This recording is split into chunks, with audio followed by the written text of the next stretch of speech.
The House versus NCAA case reached a settlement last Friday, and the court decision has essentially ended the idea of amateurism in college sports.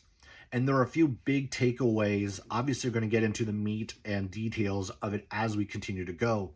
But some of the big takeaways: beginning July 1st, universities will be allowed to pay their student athletes directly. They will be allowed to share up to $20.5 million per academic year, and that will increase by 4% every year for the next 10 years. This was the Power Four that are part of this agreement. The G6 and the other mid-major conferences do have an opt-in deadline of June 15th. This is separate from NIL, which will now be governed by a newly established College Sports Commission. That commission will validate through a clearinghouse named NIL Go all NIL deals worth more than $600. And then roster sizes. Roster sizes will now be capped in every sport, but the restriction for scholarships has been lifted. For men's basketball, the scholarship or the roster size will be held at 15.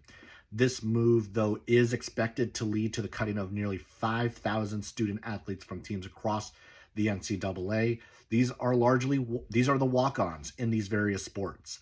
You even think about some of the walk-ons in the WCC as of late, like Josiah Lake, a Tommy Kuzi, a Luke Barrett.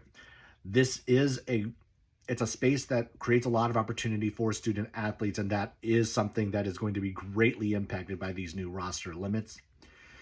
With everything, of course, we expect there to be challenges. Even as I recorded this, there is a Title IX case that is going to be coming up of how those funds are used. I assume there's going to be a challenge to the roster limits as well. Impacts on the WCC are still to come. How these smaller conferences are going to utilize those revenue dollars toward their student athletes is going to be a big part of what we see moving forward.